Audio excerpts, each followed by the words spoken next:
আসমান সমূহ আর জমিন সৃষ্টির শুরুতে পুঞ্জীভূত অবস্থায় ছিল, এরপরে আমি আমার মহা ক্ষমতা বলে সেটাকে আলাদা করে দিলাম।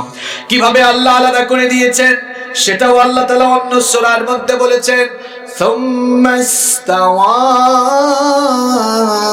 ইলাস সামাই ওয়া হিয়া দুখানুন ফাকালা লাহা ওয়া লিল আরদি ائتيا طوعا أو كرها قالتا آتينا طائعين। আল্লাহ তাআলা বলছেন, সবকিছু যখন একত্রিত অবস্থায় ছিল, আমি তখন আসমানের দিকে মনোনিবেশ করি, আসমানকে অর্ডার করলাম আলাদা হয়ে যাও। যখন আসমান ধোঁয়াশাচ্ছন্ন ছিল, ধোঁয়াকে আমরা সিলেটি ভাষায় বলি ধুমা। বলেন তো কোথাও আগুন লাগলে সেখানে ধুমা বা ধোঁয়া হয় কি হয় না?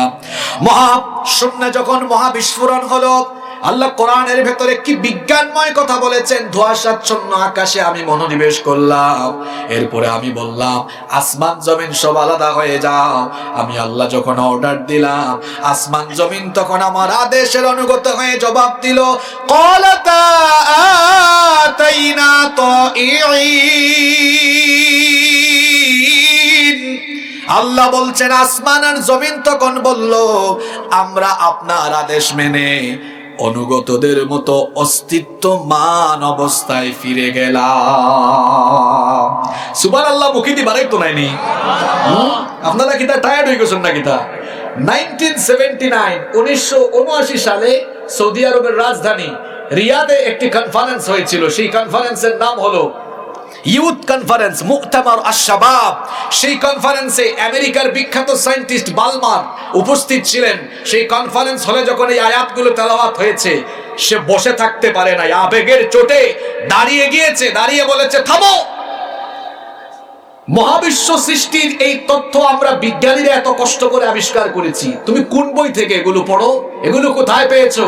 বলা হলো, এটা বিজ্ঞানের কোনো বই নয়। পৃথিবীতে যখন বিজ্ঞানের জন্ম হয় নাই, সেই ১৫০০ বছর আগে মহাবিশ্বের সৃষ্টিকর্তা, মহাবিশ্বের মালিক, মহান রব তার এই বিজ্ঞানময় গ্রন্থের ভেতরে এই কথা বলেছেন। সে তখন বলল, বিজ্ঞানের জন্মই যে যুগে হয় নাই, সেই যুগে মহাবিশ্ব সৃষ্টির বিজ্ঞানময় এই ধারণা যে কিতাবে এসেছে, এটা মানুষের তৈরি করা কোনো কিতাব নয়, এটা আবোল তাবোল কোনো কিতাব নয়। নিঃসন্দেহে এটি আল্লাহর কিতাব, নিঃসন্দেহে এই কিতাবের ভেতরে কোনো ঝামেলা নাই, সন্দেহ নাই। এজন্য আমিও আর আমার ভেতরে সন্দেহ রাখতে চাই না। কনফারেন্স হলের সকলকে সাক্ষী রেখে আমিও আজ কালিমা পড়ে মুসলমান হয়ে গেলাম। পৃথিবীর বিজ্ঞান যত এগিয়ে যাচ্ছে, মানুষের জন্য কোরআন বোঝা সহজ হচ্ছে, বিজ্ঞানীরাও বিস্মিত হয়ে যাচ্ছেন, হতবাক হয়ে যাচ্ছেন। আমার দিকে তাকান, আমরা ফিঙ্গারপ্রিন্ট দেই, আমরা সিলেটি ভাষায় হই মারি দাও টিপসই। এই কোরআন আপনি খোলেন, এটা কোরআনের ভেতরেও আছে।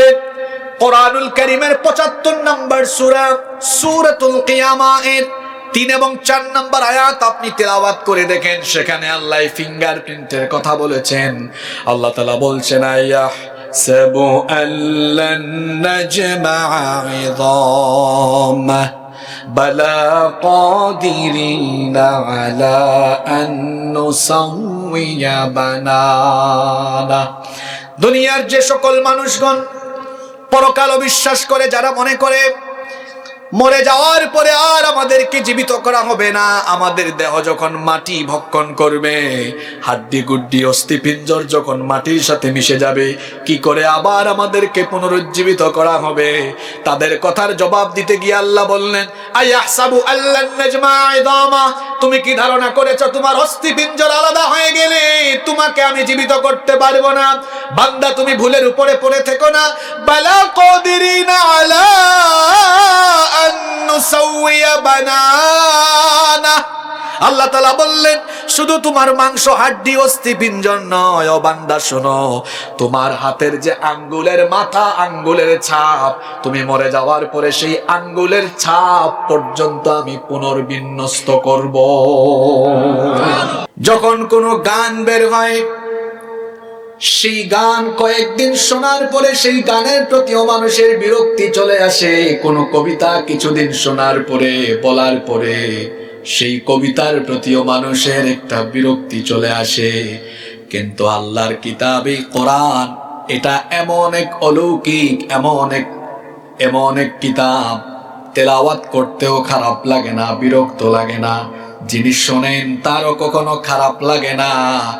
বালেগ হওয়ার পর থেকে আপনারা মসজিদে জামাতে হাজির হন, প্রত্যেক দিনই দেখবেন মসজিদের ইমাম সাহেব পরিচিত একটা সূরা দিয়ে সব নামাজ আরম্ভ করেন। সেই সূরাটির নাম হলো সূরাতুল, আস্তে বলবেন না, জোরে বলেন, সূরাতুল ফাতিহা। কেউ কি কোনোদিন কুমারশাইল এলাকায় কিংবা বড়লেখার কোনো মসজিদে গিয়ে বলেছেন নাকি, হুজুর আপনি কি আর কোন সূরা জানেন না? রেগুলার এক সূরা দিয়ে নামাজ আদায় করেন। কত আর শুনবো, শুনতে শুনতে আমাদের ভালো লাগে না, বিরক্ত লাগে। আপনি এখন অন্য সূরা দিয়ে আগামী 1 মাস নামাজ আরম্ভ করেন। বলেন তো বিরক্ত হয়ে এমন কথা এখন পর্যন্ত দুনিয়াতে কোনো মুসল্লি বলেছে নাকি? কিয়ামত পর্যন্ত বলার কোনো সম্ভাবনা আছে নাকি? বরং দেখা যায় এক এক আলেমের কণ্ঠে আল্লাহ এমন এক এক রকমের সুধা ঢেলে দিয়েছেন। কারো কারো কণ্ঠে কোরআনের তেলাওয়াত শুনলে পড়ে মনে হয় এখনই যেন আসমান থেকে আল্লাহর কিতাব নাজিল হয়।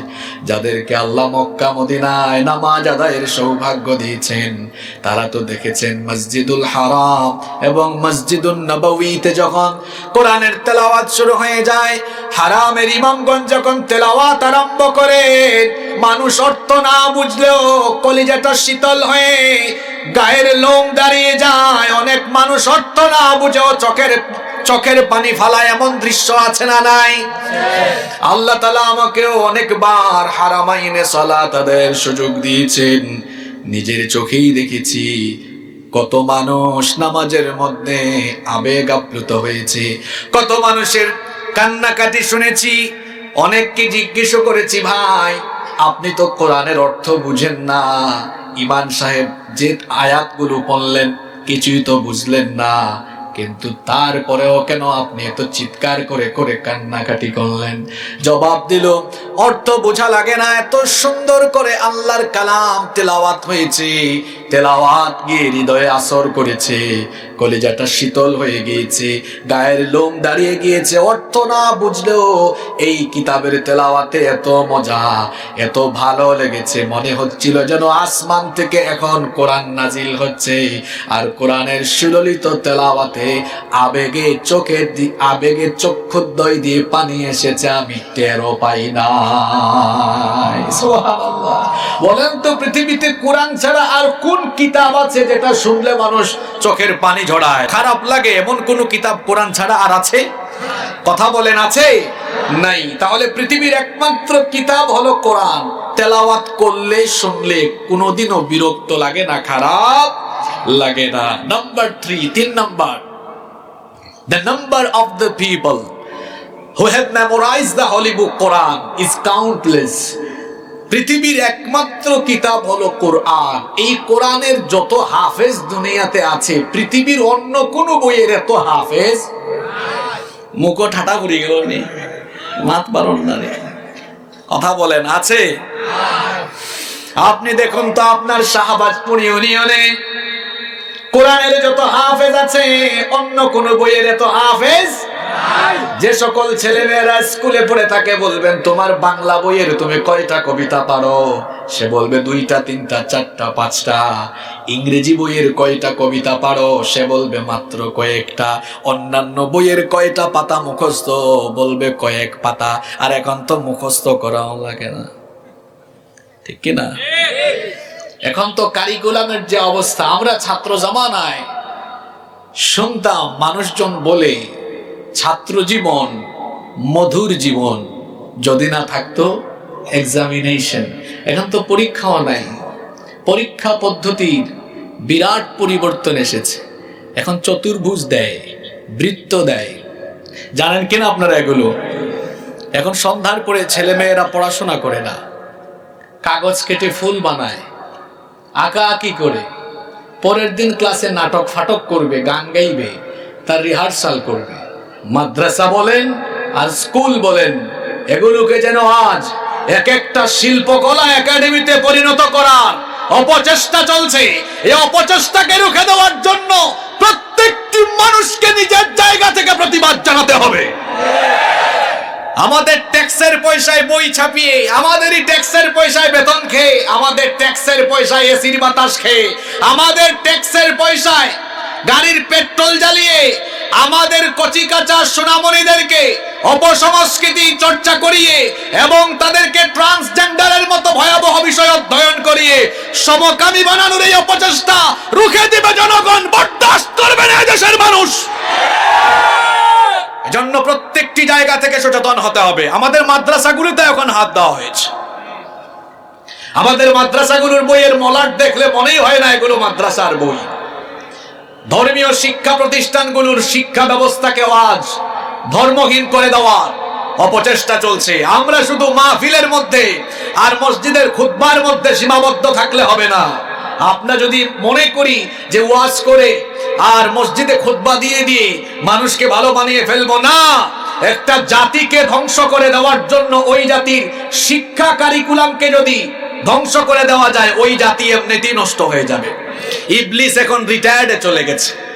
ইবলিসও অবাক যে এইরকম শয়তানি পাইলো কেমনে তারা। শরীফ থেকে শরীফা, কি শয়তানি আপনারা চিন্তা করেছেন?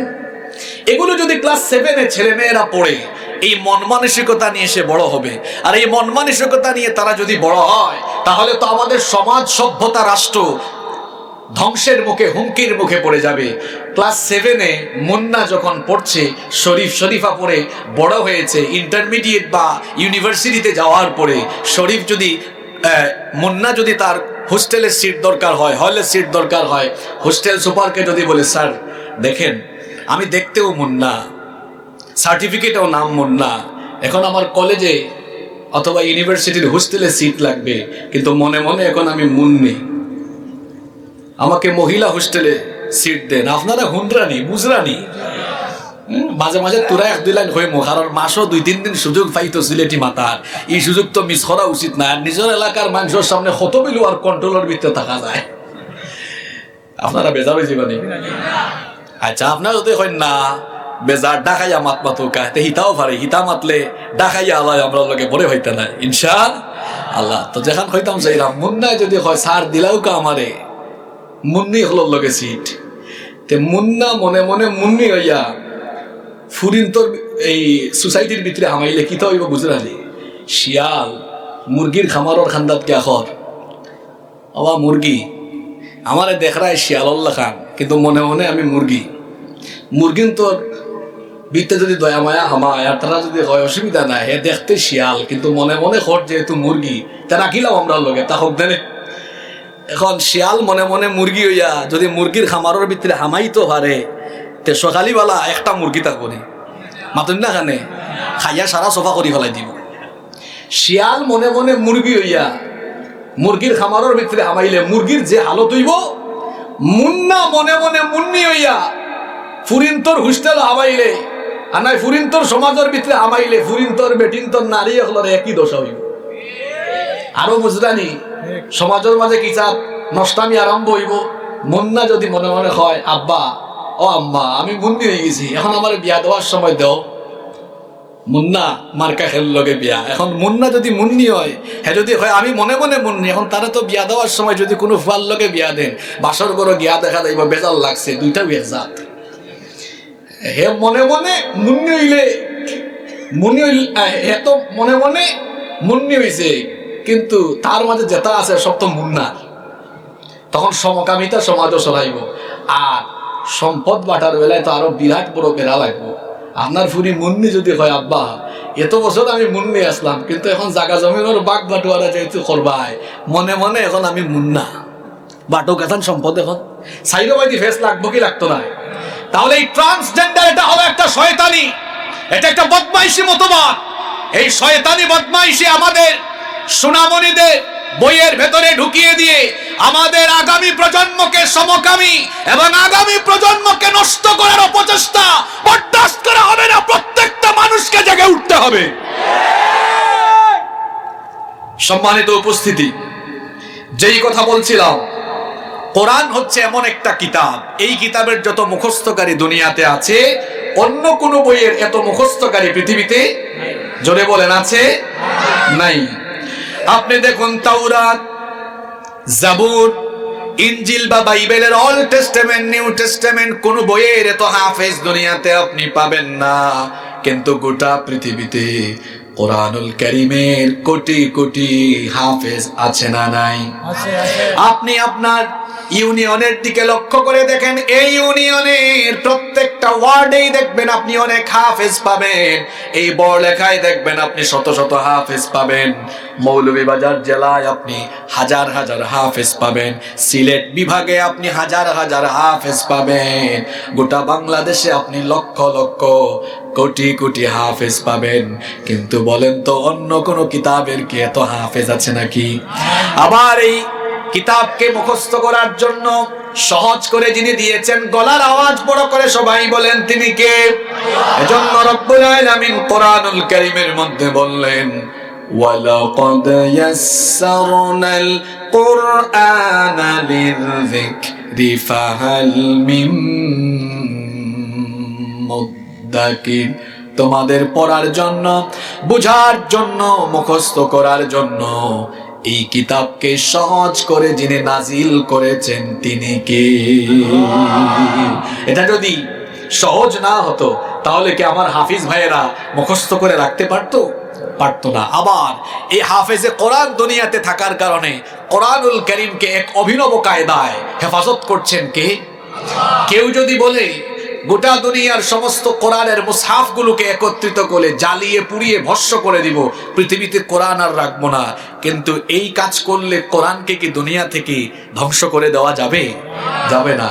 নকুল কুমার বিশ্বাস, লোকটা হিন্দু, কিন্তু এত সুন্দর করে সে এই কবিতাটা লিখে, পরে অবশ্য সুর দিয়েছে, গান হয়ে গিয়েছে, এত সুন্দর করে কথাটা বলেছে, তার জন্য দিল থেকে দোয়া আসে। এখনো বেঁচে আছে, আল্লাহ যেন তাকে হেদায়াত দিয়ে দেয়, বলে না আমি। যদি আগুন লেগে ধ্বংস হয়ে যায়,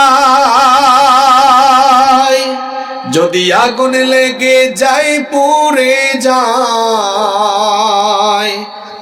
পৃথিবীর সব বইয়ের দোকান বিশ্ব থেকে হারাবে না, বিশ্ব থেকে হারাবে না পবিত্র কোরআন। হারাবে? করবে কেমন করে কোরআন ধ্বংস? আগুনের তেজ করবে কেমন করে কোরআন ধ্বংস? আগুনের তেজ আছে বিশ্ব ভরা অগণিত কোরআনে হাফেজ।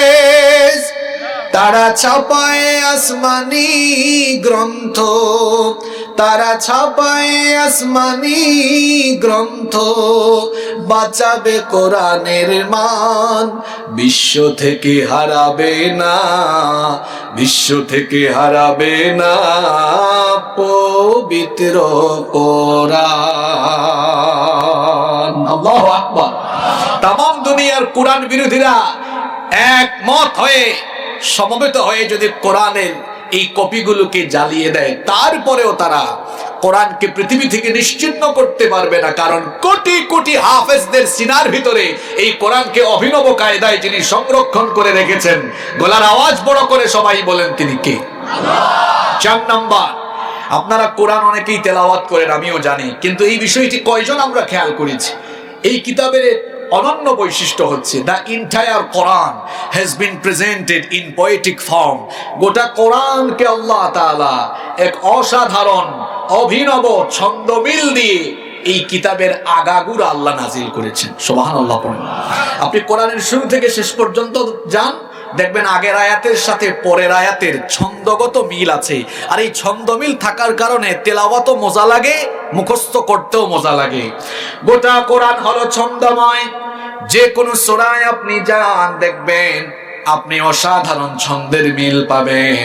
যেমন ওই কোরআনুল কারীমে সবচাইতে ছোট সূরা সূরাতুল কাউসার। এই সূরা যখন আপনি তিলাওয়াত করবেন দেখবেন আগের আয়াতের সাথে পরের আয়াতের ছন্দ মিল আছে। আপনারা সকলে প্রাণ খুলে জবান খুলে সওয়াবের নিয়তে আমার সঙ্গে তিলাওয়াত করেন, ইন্না আ'তাইনাকাল কাউসার ফাসাল্লি লিরাব্বিকা ওয়ানহার ইন্না শানিআকা হুয়াল আবতার। বলেন তো প্রত্যেকটা আয়াতে ওয়াকফের কারণে র সুকুন হয়, যেমন ইন্না আ'তাইনাকাল ফাসাল্লি লিরাব্বিকা ইন্না শানিআকা হুয়াল। বলেন তো ছন্দের মিল আছে না নাই? আপনি সূরা ইখলাস পড়েন, কত সুন্দর সূরা, কুল হুয়াল্লাহু আল্লাহুস লাম ইয়ালিদ ওয়া লাম ইয়াকুল লাহু কুফুয়ান আহাদ। মিল আছে না নাই? সূরা কারিআ পড়ে দেখেন, আল কারিআ মাল কারিআ ওয়া মা আদরাকা মাল কারিআ ইয়াউমা ইয়াকুনুন নাসু কাল ফারাশিল মাবথুস وتكون الجبال كالعهن المنفوش। বলেন তো আগের আয়াতের সাথে পরের আয়াতের ছন্দ মিল আছে না নাই? কোন সূরায় যাবেন? সূরা ইনফিতার পড়ে দেখেন, এত সুন্দর, إذا السماء انفطرت وإذا الكواكب انتثرت وإذا البحار فجرت وإذا القبور بعثرت علمت نفس ما قدمت وأخرت। আমাদের পছন্দের সূরা সূরা রহমান পড়েন, দেখবেন কত মজা লাগে, কত সুন্দর ছন্দ মিল। আর রহমান আল্লামাল কুরআন খলাকাল ইনসান আল্লামাহুল বায়ান। আগের আয়াতের সাথে পরের আয়াতের ছন্দের মিল আছে না নাই? কোরআন ছাড়া পৃথিবীতে আপনি অন্য দ্বিতীয় কোনো কিতাব পাবেন না যেখানে আগের আয়াতের সাথে আগের কথার সাথে পরের কথা এত সুন্দর ছন্দ মিল। গোটা কোরআনটাকে এত সুন্দর করে ছন্দ মিল করে যিনি নাজিল করেছেন, শরীরের সবটুকু শক্তি গলার মাঝ বরাবর এনে সবাই বলেন তিনি কে? নাম্বার 5 নম্বর হলো, আমরা তো বর্তমানে বিজ্ঞানের যুগে বসবাস করে নিজেকে সবাই বিজ্ঞান মনস্ক বলে দাবি করি। আপনি ভাববেন না যে ১৫০০ বছর আগে মধ্যযুগে এই কোরআন নাজিল হয়েছে বলে এটা এখন ব্যাকডেটেড আর আমরা এখন অনেক আপডেটেড, এটা ভাববেন না। এই বিজ্ঞানের যুগেও আপনার বিজ্ঞান কোরআন থেকে বহু পিছিয়ে আছে। There is no contradiction between the holy book Quran and science. কোরআনের সাথে বিজ্ঞানের কোনো দ্বন্দ্ব নাই।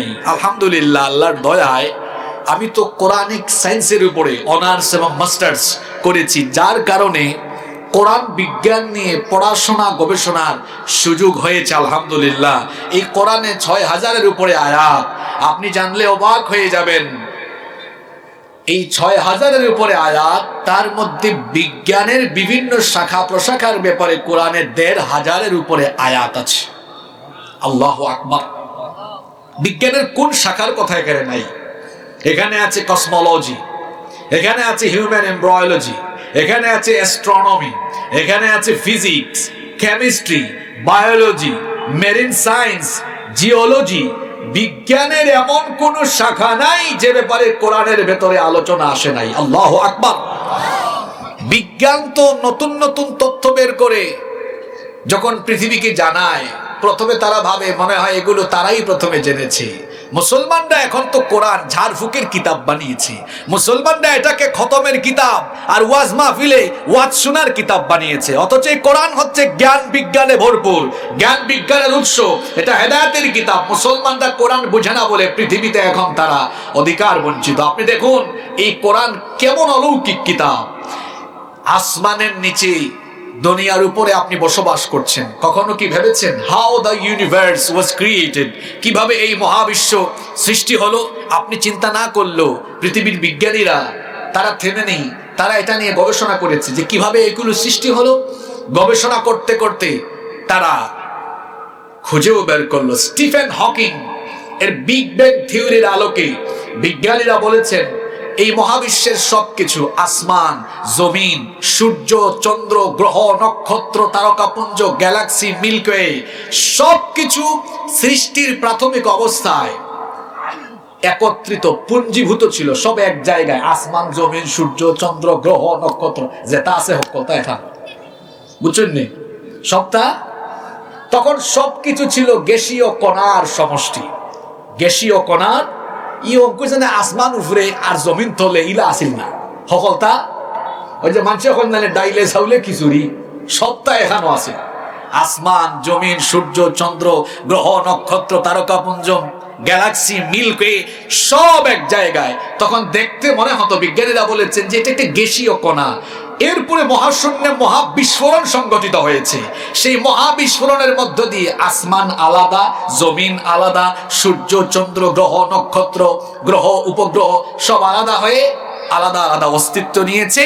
আর মহাবিস্ফোরণের মাধ্যমে মহাঘটনা সংঘটিত হয়ে সবকিছুতে নিজস্ব অস্তিত্ব লাভ করেছে। বিজ্ঞান এটার সংক্ষিপ্ত নাম দিয়েছে বিগ ব্যাং থিওরি, যেটা সায়েন্সের ছাত্ররা এখন পড়ে এবং সেই আলোকে মহাবিশ্ব উৎপত্তির কথা বিভিন্ন সেমিনার, সিম্পোজিয়াম, লেখনী, বক্তৃতায় তারা বলে থাকে। এটা কসমোলজির একটা শাখা। এখন মহাবিশ্ব সৃষ্টির এই ধারণা জেনে আপনি যদি মনে করেন আমরা বহু এগিয়ে গিয়েছি, মনে রাখবেন কোরআন থেকে এগিয়ে যেতে পারবেন। মহাবিশ্ব সৃষ্টির যেই ধারণা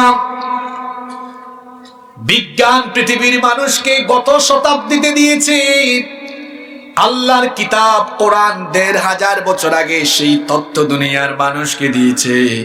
আপনি যদি কোরআন পড়েন তাহলে দেখবেন কোরআনুল কারীমের ২১ নম্বর সূরা সূরাতুল আম্বিয়া এর ৩০ নম্বর আয়াতে আল্লাহ তাআলা বলছেন, أولم ير الذين كفروا أن السماوات والأرض كانتا رتقا ففتقناهما। আল্লাহ তাআলা বলছেন তারা কি দেখে না, অবিশ্বাসীরা কি অবলোকন করে না, আসমান সমূহ আর জমিন সৃষ্টির শুরুতে পুঞ্জীভূত অবস্থায় ছিল, এরপরে আমি আমার মহা ক্ষমতা বলে সেটাকে আলাদা করে দিলাম। কিভাবে আল্লাহ আলাদা করে দিয়েছেন সেটাও আল্লাহ তাআলা অন্য সূরার মধ্যে বলেছেন, সুম্মা ইস্তাওয়া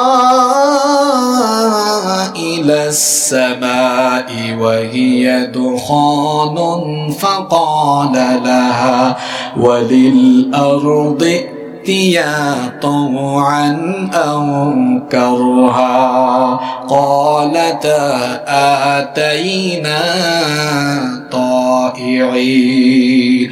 আল্লাহ তাআলা বলছেন সবকিছু যখন একত্রিত অবস্থায় ছিল আমি তখন আসমানের দিকে মনোনিবেশ করি, আসমানকে অর্ডার করলাম আলাদা হয়ে যাও। যখন আসমান ধোঁয়াশাচ্ছন্ন ছিল, ধোঁয়াকে আমরা সিলেটি ভাষায় বলি ধুমা। বলেন তো কোথাও আগুন লাগলে সেখানে ধুমা বা ধোঁয়া হয় কি হয় না? মহাশূন্যে যখন মহাবিস্ফোরণ হলো, আল্লাহ কোরআনের ভেতরে কি বিজ্ঞানময় কথা বলেছেন। ধোঁয়াশাচ্ছন্ন আকাশে আমি মনোনিবেশ করলাম, এরপরে আমি বললাম আসমান জমিন সব আলাদা হয়ে যাও। আমি আল্লাহ যখন অর্ডার দিলাম, আসমান জমিন তখন আমার আদেশের অনুগত হয়ে জবাব দিল, ক্বালাতা আতাইনা তাইঈন। আল্লাহ বলছেন আসমান আর জমিন তখন বলল আমরা আপনার আদেশ মেনে অনুগতদের মতো অস্তিত্বমান অবস্থায় ফিরে গেলাম। সুবহানাল্লাহ, মুখে দি বাড়াই তো নাইনি। আপনারা কি তা টায়ার্ড হয়ে গেছেন নাকি? তা 1979 সালে সৌদি আরবের রাজধানী রিয়াদে একটি কনফারেন্স হয়েছিল। সেই কনফারেন্সের নাম হলো ইউথ কনফারেন্স মুক্তামার আশ-শাবাব। সেই কনফারেন্সে আমেরিকার বিখ্যাত সায়েন্টিস্ট বালমার উপস্থিত ছিলেন। সেই কনফারেন্স হলে যখন এই আয়াতগুলো তেলাওয়াত হয়েছে, সে বসে থাকতে পারে নাই, আবেগের চোটে দাঁড়িয়ে গিয়েছে, দাঁড়িয়ে বলেছে থামো। মহাবিশ্ব সৃষ্টির এই তথ্য আমরা বিজ্ঞানীরা এত কষ্ট করে আবিষ্কার করেছি, তুমি কোন বই থেকে এগুলো পড়ো, এগুলো কোথায় পেয়েছো? বলা হলো এটা বিজ্ঞানের কোনো বই নয়। পৃথিবীতে যখন বিজ্ঞানের জন্ম হয় নাই, সেই ১৫০০ বছর আগে মহাবিশ্বের সৃষ্টিকর্তা, মহাবিশ্বের মালিক, মহান রব তার এই বিজ্ঞানময় গ্রন্থের ভেতরে এই কথা বলেছেন। সে তখন বলল বিজ্ঞানের জন্মই যে যুগে হয় নাই, সেই যুগে মহাবিশ্ব সৃষ্টির বিজ্ঞানময় এই ধারণা যে কিতাবে এসেছে, এটা মানুষের তৈরি করা কোনো কিতাব নয়, এটা আবোল তাবোল কোনো কিতাব নয়। নিঃসন্দেহে এটি আল্লাহর কিতাব, নিঃসন্দেহে এই কিতাবের ভেতরে কোনো ঝামেলা নাই, সন্দেহ নাই। এজন্য আমিও আর আমার ভেতরে সন্দেহ রাখতে চাই না। কনফারেন্স হলের সকলকে সাক্ষী রেখে আমিও আজ কালিমা পড়ে মুসলমান হয়ে গেলাম। পৃথিবীর বিজ্ঞান যত এগিয়ে যাচ্ছে, মানুষের জন্য কোরআন বোঝা সহজ হচ্ছে, বিজ্ঞানীরও বিস্মিত হয়ে যাচ্ছেন, হতবাক হয়ে যাচ্ছেন। আমার দিকে তাকান, আমরা ফিঙ্গার প্রিন্ট দেই, আমরা সিলেটি ভাষায় হই মারি দাও টিপসই, ঠিক আছে নি? আপনার এলাকাতে আপনারা কিতা কইন? টিপসই নানি। আর এই টিপসই এখন হল জায়গা থামে লাগে, জায়গা জমির দলিল খরাত গেলে সাব রেজিস্ট্রি অফিস হনো হয় মারো আঙ্গুল দি, ভোট দিতে গেলে হনো, তবে এখন তো আর দেওয়াও লাগে না, মানুষের ওরা আরাম পাইছেন, ঠিক আছে নি কথা? খুব আরাম পাইছেন মানুষে। আপনি সিম একটা তুলতা বা কিনতা হনো হয় মারো, এয়ারপোর্ট ইমিগ্রেশনে গেলে হনো হয় মারি দো। সব জায়গা আঙ্গুলের ছাপ লাগে কি লাগে না? খেনে, কারণ আপনার লগে আমার আঙ্গুলের ছাপর কোনো মিল, আমরা রাত 10টা করি আঙ্গুল, এক আঙ্গুলের লগে আরো আঙ্গুলের ছাপর কোনো মিল নাই। পৃথিবীতে 800 কোটি মানুষ, খেল লগে খেলটার মিল নাই। সুবহানাল্লাহ হইতা না আপনারা? ইটা পৃথিবীর মানুষে বেশি দিন আগে জানছেন না তো। 1800 সাল, এখন তো 2024, 1800 সালের আগে দুনিয়ার মানুষ এটা জানতাম না। ফয়লা এই তত্ত্ব আবিষ্কার হয়েছে ব্রিটেন, ইংল্যান্ডও এই তত্ত্ব আবিষ্কার হয়েছে। ব্রিটিশ বিজ্ঞানী উইলিয়াম হার্সাল তাই মানুষের বডির উপরে গবেষণা চালাইয়া ওখান বাকরছেন আর কি, বাকরিলা করছেন বহুত বড় জিনিস বাকরিলছি আমি। বলে কিতা বাকরছো? বলে ওই দেখো আঙ্গুলের ছাপ মারলে তোমারটার লগে আমারটা মিলে না। এর বাদে ইকান ইংল্যান্ড থাকি বারো এখন আস্থা দুনিয়া থামাইছে, কুমার চালাইয়াও হামাই গেছে ইকান। আর আমরা মনে করাম বাপরে বাপ, বিজ্ঞানী হলে বহুত বড় জিনিস বাকরছেন।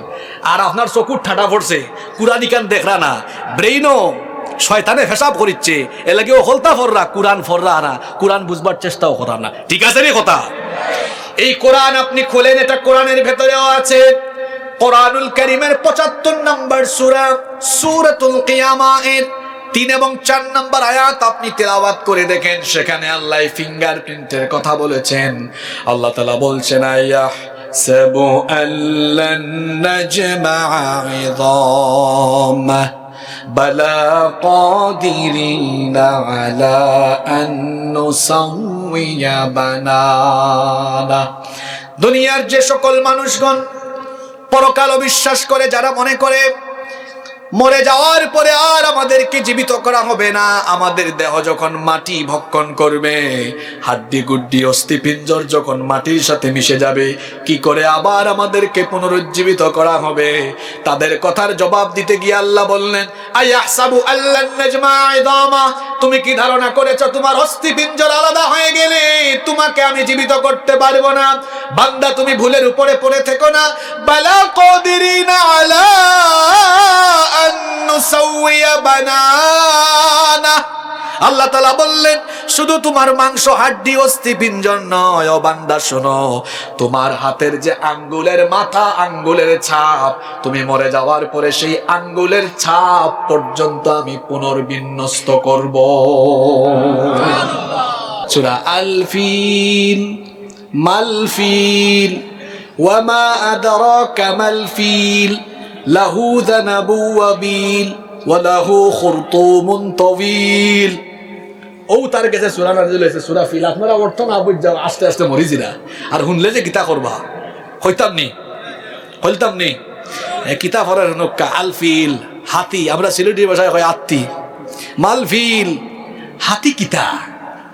ওয়ামা আদরাকা মাল ফিল, আপনি জানেন নি হাতি কিতা? বুঝা যার হাতির রচনা আরম্ভ হইছে। লাহু যানাবু ওয়াবিল, লাহু যানাবু ওয়াবিল, তার লেঙ্গুর আছে। ওয়ালাহু খুরতুমুন তাবিল, তার লম্বা একটা সুর আছে। মানসি কেন না কইলা মুসাইলামা তুই যে একটা বন্ড, তুই যে একটা মিথ্যাবাদী, ইটা আর কোনটা দিয়ে প্রমাণ করা লাগতো না, তুই যেটা কইছ তটাও যথেষ্ট। ঠিক আছে নি কথা? কোরআনুল্লাহ খান কোরআন আপনি বানাইতে পারবা মাতুকা সম্ভব? তাহলে এই কোরআনের আরেকটি বৈশিষ্ট্য হচ্ছে it's quite impossible to make a book like holy Quran.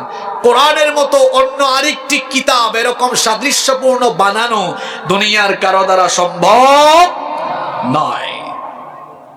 Number 7, 7 number, এটি এমন এক কিতাব শুরু থেকে শেষ পর্যন্ত এখানে কোনো ভুল ভ্রান্তি সন্দেহ,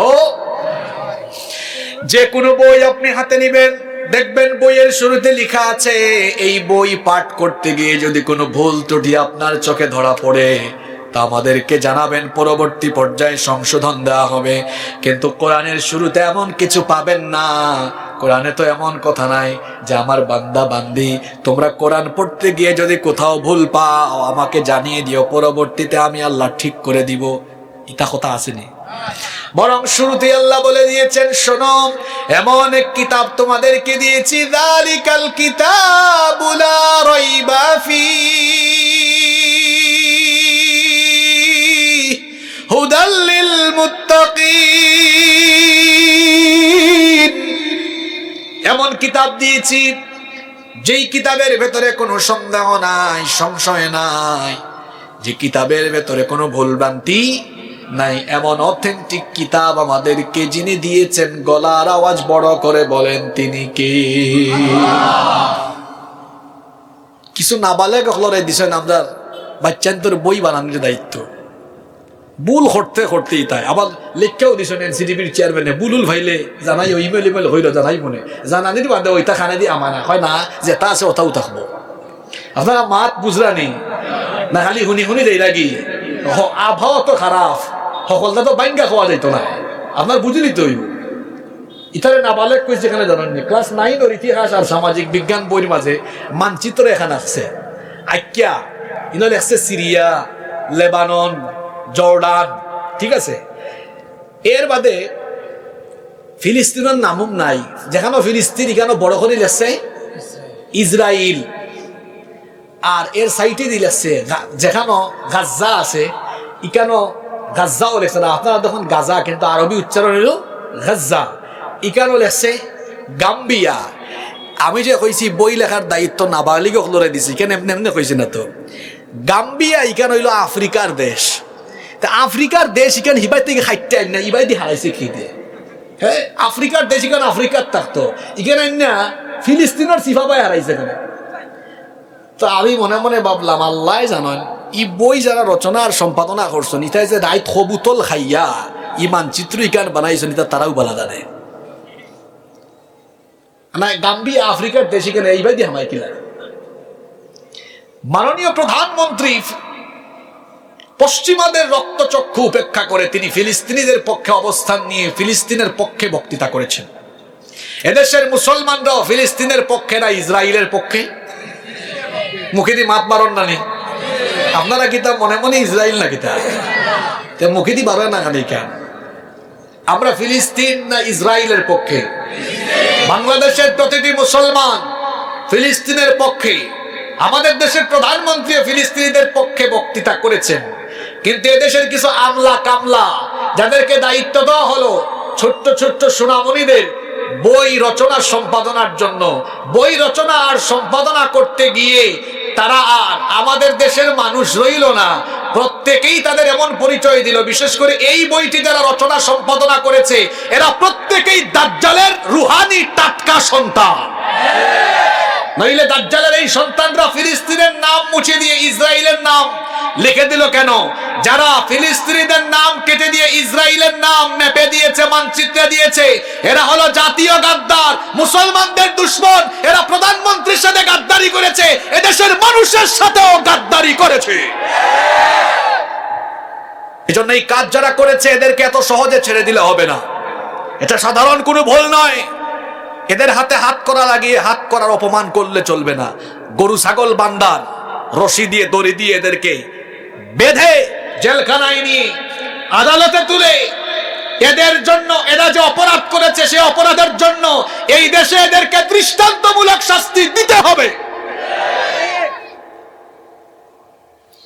বলছিলাম এই কোরআন হচ্ছে এমন কিতাব যার মধ্যে কোনো ভুল ভ্রান্তি নাই। নাম্বার 8 নাম্বার, অলমাইটি আল্লাহ প্রটেক্টস দা হলি বুক কোরআন। এই কোরআনের হেফাজতকারী যিনি, এই কোরআন যিনি হেফাজতের দায়িত্ব নিয়েছেন, গলার আওয়াজ বড় করে সবাই বলেন তো তিনি কে?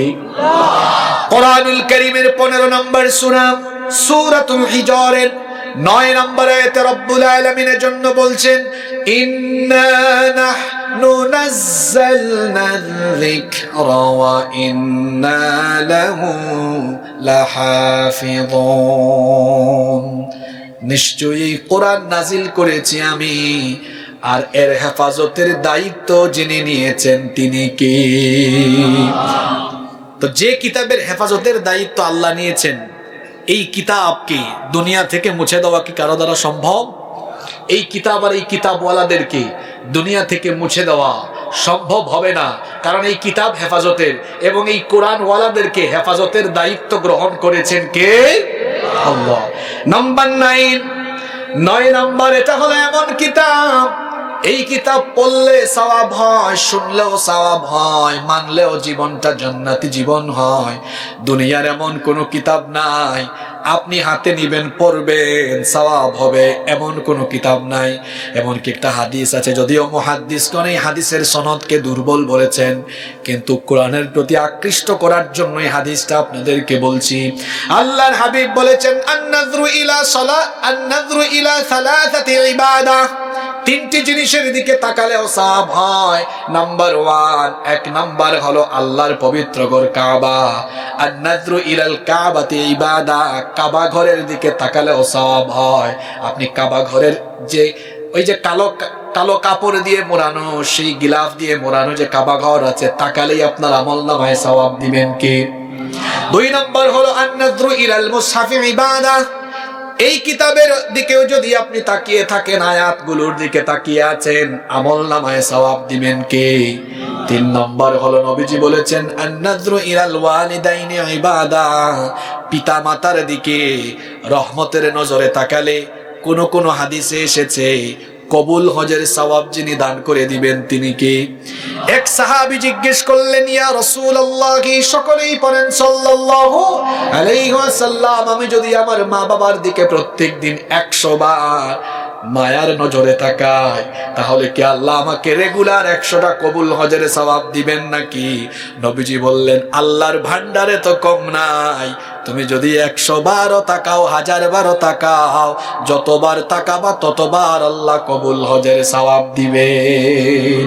তাহলে এই জন্য মা বাবার দিকে আমরা রাগ করে তাকাবো না, বরং মা বাবার দিকে আমরা রহমতের নজরে তাকাবো, তাহলে আমাদের উপরে যিনি রাজি আর খুশি হয়ে যাবেন। গলার আওয়াজ বড় করে বলেন তিনি কি?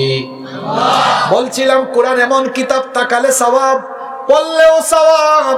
নবীজি বলেছেন, মান ক্বারা হারফাম মিন কিতাবিল্লাহ ফালাহু বিহি হাসানাহ ওয়াল হাসানাতু বিআশরি আমসালিহা। যে ব্যক্তি আল্লাহর কিতাব কোরআন থেকে তেলাওয়াত আরম্ভ করবে, প্রতিটি হরফের বদৌলতে আমলনামায় তাকে 10টি করে নেকি যিনি দান করবেন তিনি কি? নবীজি বলেছেন, লা আকুলু আলিফ লাম মিম হারফুন ওয়ালাকিন আলিফুন হারফুন, লামুন হারফুন, মিমুন হারফুন। নবীজি বলেছেন, আলিফ লাম মিম এটা একটা হরফ নয়, বরং এর ভেতরে আলিফ একটা অক্ষর, লাম একটা অক্ষর, মিম একটা অক্ষর। কেউ যদি আলিফ লাম মিম পড়ে, এই শব্দের ভেতরে এটা হুরুফে মুকাত্তাআত, 3টা অক্ষর থাকার কারণে 3 দশে 30টা নেকি যিনি দিয়ে দিবেন তিনি কি? বলেন তো, দুনিয়ার অন্য কোন কিতাব পড়লে এরকম সওয়াব আছে নাকি? হাদিস পড়লেও আপনি সওয়াব পাবেন না।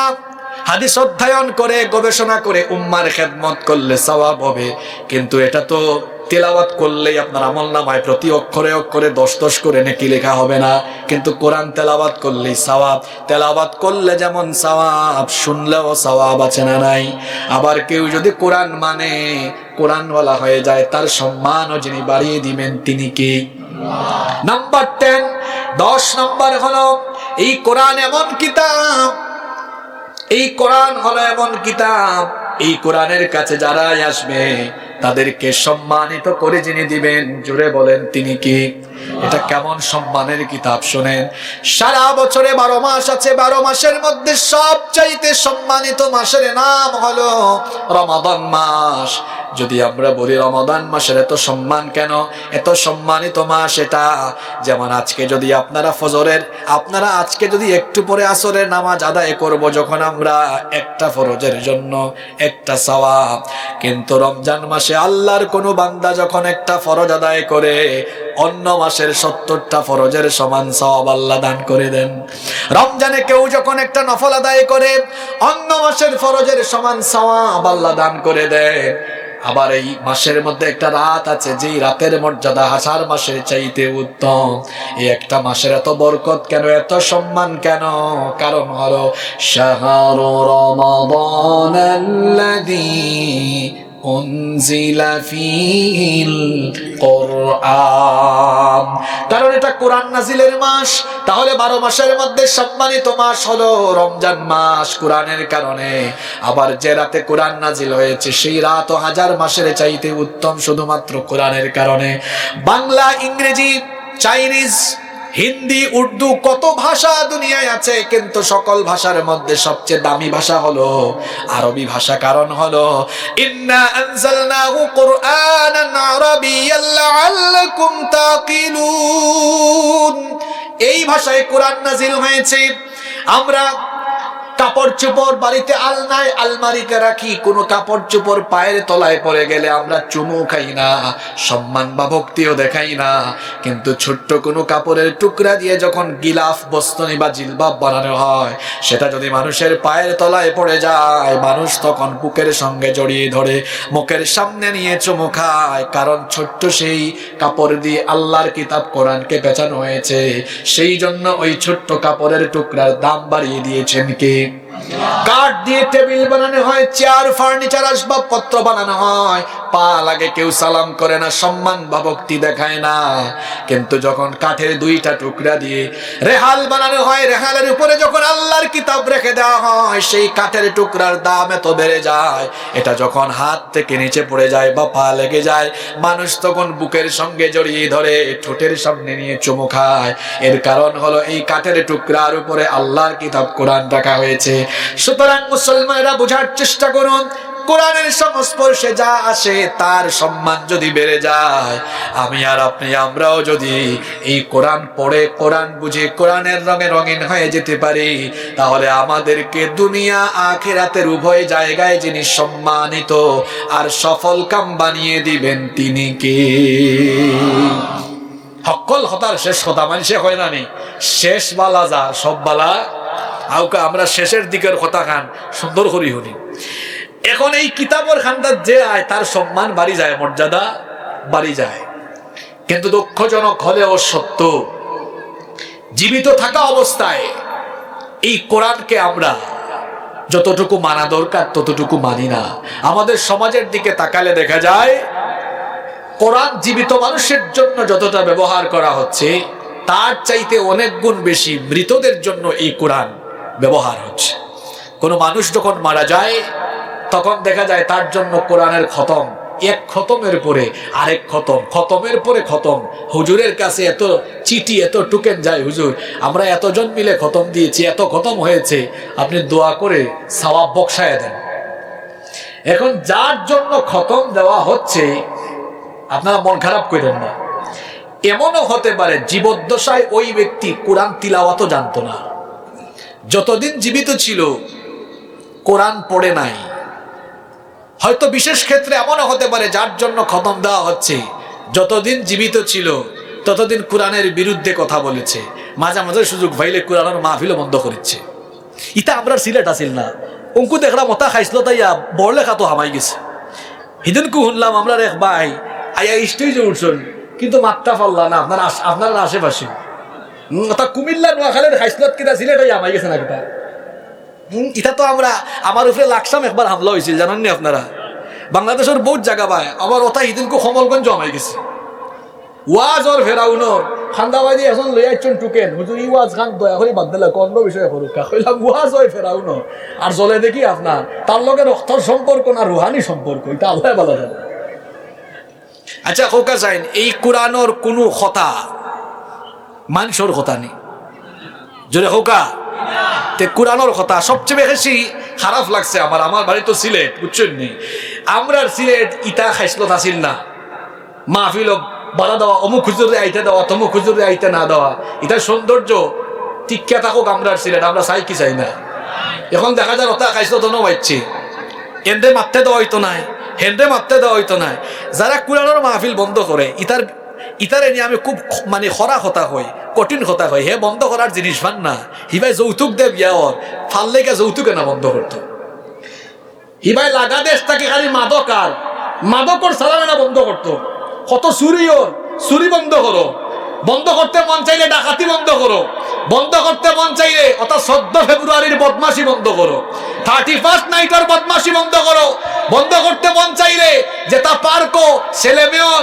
এই কিতা ফুয়াইন ফুরিন তো কবুতরের জুরাল লাগান বইয়া বইয়া বাদাম খাইরা হতা বন্ধ করো মাই বন্ধ করার জিনিস পাও না যা কোরআনের মাহফিল বন্ধ করো মাতুন না কেন আপনারা এই বড়লেখার মানুষ কঠিন সিদ্ধান্ত নিতে হইব যারা কোরআনের মাহফিলের বিরুদ্ধে অবস্থান নেয় মনস্তাত্ত্বিক ভাবে অর্থনৈতিক শারীরিক বা রাজনৈতিক ভাবে তারা বড়লেখার মাটি থেকে আপনারা বয়কট করবা এটা শাহজালাল শাহপরানোর এলাকা অসংখ্য অলিয়া উলিয়া স্মৃতি বিজড়িত এই গোটা সিলেট বিভাগ ইনো কোনো নাফাক মানুষরে দিয়ে সিলেটের মাটিরে অপবিত্র করতে দেওয়া হইতো বরং এই সিলেটের মাটি আমরা জানি আলেম উলামা আর ফির মাশায়েখের গাঠি দাজ্জাল বা শয়তানের মুরিদ হলর মাটি কান্নায় কঠিন ভাবে মোকাবেলা করতে হইব আপনারা যদি এখন থাকি সাবধান না হন ফুরসত ফাইলি বাইতাই আজ করছে নি একটা কাল করে দিব হকটা আজ লাগাইছে বেজাল অন্য কাল লাগাই দিব হনো মাত বুঝানি আপনারা একবারে গাঁর ভাষায় বুঝাই গেলাম কি একদিন দুই দিন সুযোগ দিবা বাদে অভ্যাস হয়ে যাব কোন জায়গাতে একবারও চান্স দিবা না সুযোগ দিবা না যেখানে কোরআনের মাহফিল বাধাইব দল মত বুল্লে দিয়া তার বিরুদ্ধে সবাই দাঁড়াইবা আল্লাহু আকবার তাকবীর আল্লাহু আকবার ইসলাম দিন ইসলাম জিন্দাবাদ জিন্দাবাদ জিন্দাবাদ ইসলাম ইসলামের শত্রুরা হুশিয়ার সাবধান ইসলামের শত্রুরা আশায় স্বতন্ত্র ইবতিদায়ী মাদ্রাসা জিন্দাবাদ তাকবীর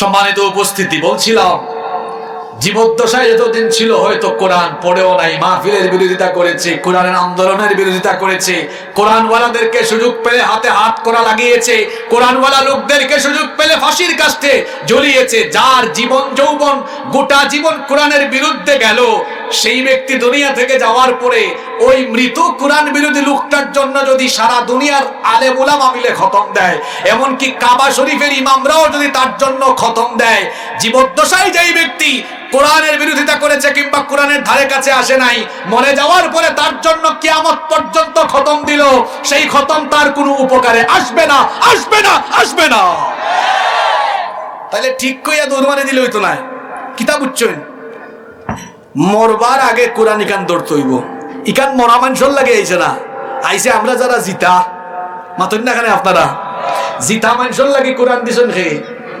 যতদিন জিতা যে সুন্দর বস্তনি বান্ধা হয় ভাই ইকানো তো খুব দামি কিতাব সাঙ্গারে ডুফে তুললা তো হনো ইকানো দুলা বালু ফোরতে ফোরতে ও রোজা মাসা লামাইয়া আরাম বলবো ওই এক মাস আবার ফললানি বাদে আবার তো রাখবা ইকান কি তাই এক মাসও লাগিয়েছে নি মাতন না খানে আপনারা ইকানে আপনি জিতা মানুষ আপনি সারা জীবন কোরআন খান খালি ফরবা না বুঝিয়া কোরআনের রঙে রঙিন হওয়া লাগবো মরার বাদে ই কোরআনের খতম দিয়ে কোনটা হইতো না মরার বাদে যার কর্ম জেলা তার হিসাব হইব তার বদলা হইব ওলা যতদিন জিতা আসো ততদিন কোরআন দরুকা আর যতদিন জিতা কোরআন বাইদি নাই অতদিন খালি কোরআন থাকি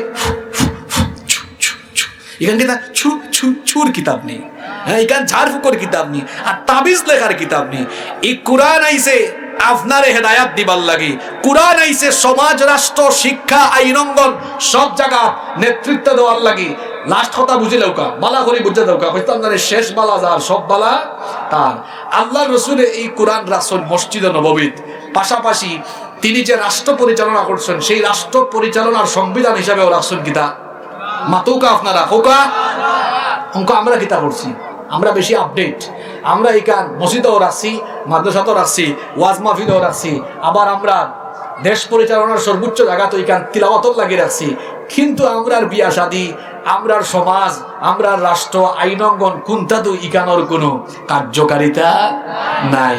তাইলে বোঝা গেল আল্লাহর রসুলের যুগের কোরআনের কার্যকারিতা, কোরআনের যে ব্যবহার হয়েছে আজ এখন বর্তমান সমাজও এটার নাই। সুতরাং এই কোরআন শুধুমাত্র ঝাড় ফুক কিংবা ধর্মীয় কিতাব মনে করা যাইতো না।